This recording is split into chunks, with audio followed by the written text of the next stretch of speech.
MIT Muzaffarpur में industry institute meet 2025 का सफल आयोजन हुआ, जिसमें तिरहुत के इंजीनियरिंग कॉलेजों और 40 से अधिक उद्योगों ने भाग लिया। उद्देश्य था शिक्षा और उद्योग को जोड़ना। बरौनी रिफाइनरी IOCL ने MOU पर हस्ताक्षर किए, जबकि फिलिप्स व अन्य कंपनियों ने रुचि जताई। कार्यक्रम में पैनल चर्चा, हैकाथॉन, स्टार्टअप, इंटर्नशिप और रोजगार के अवसरों पर चर्चा हुई। आयुक्त सरवनन M वो DSTT के संयुक्त निर्देशक डॉक्टर अनंत सिंह ने नई तकनीकी नीतियों पर प्रकाश डाला। कार्यक्रम का समन्वयन प्रोफेसर दीपक कुमार चौधरी वो टीम ने किया।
So ये बेसिकली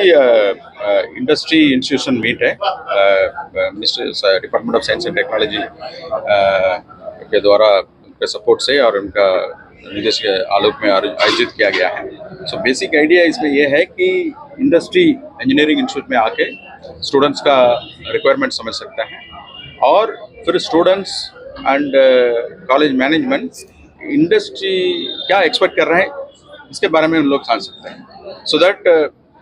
जो यहाँ पे जो पढ़ाई होगा, जो प्रोजेक्ट्स होगा और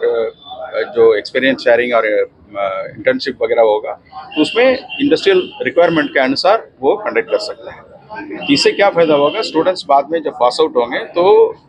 एम्प्लॉयबिलिटी उनको बढ़ेगा और प्लेसमेंट का अपॉर्चुनिटीज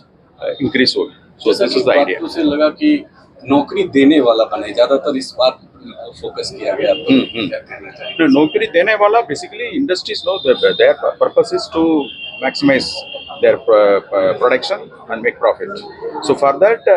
जो भी रिक्रूट करेंगे उनका स्किल सेट और कॉम्पिटेंसीज चाहिए। तो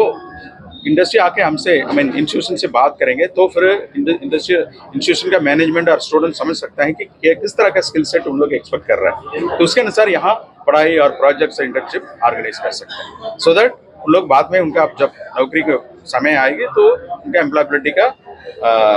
स्कोप बढ़ेगा और प्लेसमेंट का परसेंटेज बढ़ेगा। और इंस्टीट्यूट मीट का सर आयोजन किया गया था, क्या कुछ उद्देश्य है इसके? देखिए, जहाँ तक मेरी समझ है ये एक बहुत अच्छी पहल है बिहार सरकार की, और ये जो हमारा department of science and technology और टेक्निकल एजुकेशन है गवर्नमेंट ऑफ बिहार का, इससे हमें ये पता चलता है कि गवर्नमेंट किस तरह से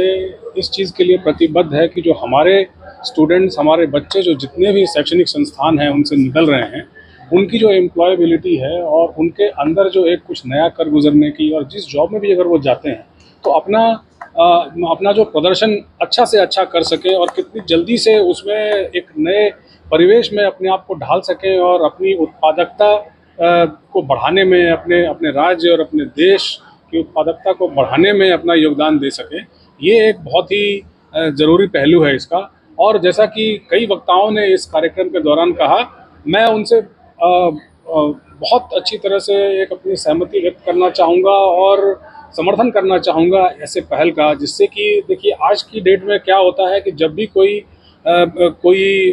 बच्चा, कोई स्टूडेंट किसी एजुकेशनल इंस्टीट्यूट के बाहर आता है तो वो कहीं ना कहीं एक, जिसको बोलते हैं कि कूप मंडूक वाली एक सोच को लेकर चलता है। बिकॉज यहाँ पे उसको एक कंट्रोल एनवायरनमेंट दी जाती है, यहाँ पे हर चीज़ एक निर्धारित तरीके से होता है, चाहे उनका रहना हो हॉस्टल में, चाहे उनकी पढ़ाई हो, चाहे उनके क्लासेस हों। और इस तरह से उसे ये लगता है कि जब वो बाहर से जाएंगे, उनकी, क्योंकि इस कंट्रोल्ड एनवायरनमेंट में रह करके परफॉर्म करते भी हैं और उसके बेसिस पे वो आगे कई प्रकार की जो प्रतियोगी परीक्षाएं हैं उसमें आगे अव्वल आते हैं, और चाहे वो हायर एजुकेशन में हो चाहे जॉब्स में हो। लेकिन मेरा, क्योंकि मैं एक इंडस्ट्री को रिप्रेजेंट कर रहा हूँ और जो कि एक ट्रेडिशनल इंडस्ट्री है, जो परंपरागत इंडस्ट्री है, वो आजकल के नए एज की इंडस्ट्रीज़ की तरह नहीं है। जैसे कि इंडियन ऑयल आप जानते हैं कि हमारे देश की ऊर्जा क्षेत्र में एक बहुत बड़ा योगदान देता है, और ख़ासकर बिहार और हमारे in fact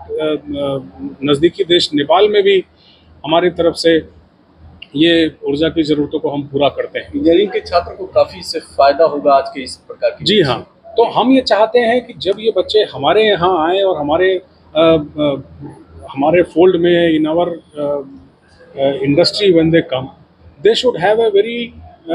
open mind and an open attitude to learn. क्योंकि कई बार क्या होता है कि हम कुछ एक प्री कंसीव्ड नोशन के साथ, अगर हम कुछ अपनी एक बनी बनाई विचारधारा के साथ अगर किसी भी नए परिवेश में जाते हैं, तो ऐसा होता है कि हम लोग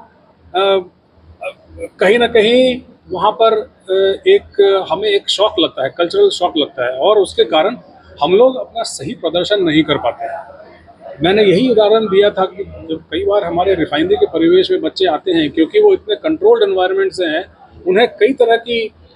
चीज़ों से मतलब वास्ता पड़ता है, चाहे वो एक्सटर्नल स्टेक होल्डर्स हों, चाहे वो आसपास के गांव के लोग हों, चाहे वो कॉन्ट्रैक्टर्स हों, निविदा कर्मी हों, चाहे वहाँ पे जो मौजूदा यूनियन की व्यवस्था है, जो हमारे कर्मचारी संघ हैं, अधिकारी संगठन हैं,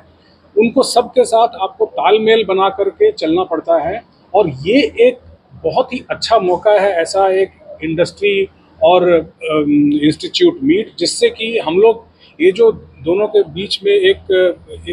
खाई है या एक दूरी है, उस दूरी को हम लोग पास ला सकें, ख़त्म कर सकें, और लोगों में एक बहुत ही समझ आए कि जो कॉलेज से जो कॉरपोरेट का ट्रांजिशन है, जिसे हम लोग हमारे कॉरपोरेशन में बोलते हैं, the transition from college to corporate should be so smooth that company को भी उसका पूरा फ़ायदा मिल सके, और जो हमारे स्टूडेंट और जो हमारे नए इंडक्टीज होते हैं, नए ऑफिसर्स हैं और स्टाफ हैं, उनको भी ऐसा ना लगे कि मैं कहाँ आ गया जहाँ पर मैं अच्छी तरह से अपनी योग्यता होने के कारण भी हम परफॉर्म नहीं कर पा रहे हैं। अपने सपनों के आशियाने को दे नई पहचान माँ भवानी डेकोर प्राइवेट लिमिटेड के साथ, जो है ऑथराइज्ड डिस्ट्रीब्यूटर ऑफ कजारिया। देश की मिट्टी से बनी टाइल से हम देश को बनाते हैं, और जहां मिलती है सभी प्रकार की Indian and imported granite, marble, sanitary एवं कोटा स्टोन का अनोखा एवं आकर्षक संग्रह। New 0 mile, Dadar road, Muzaffarpur. Call 9162478111।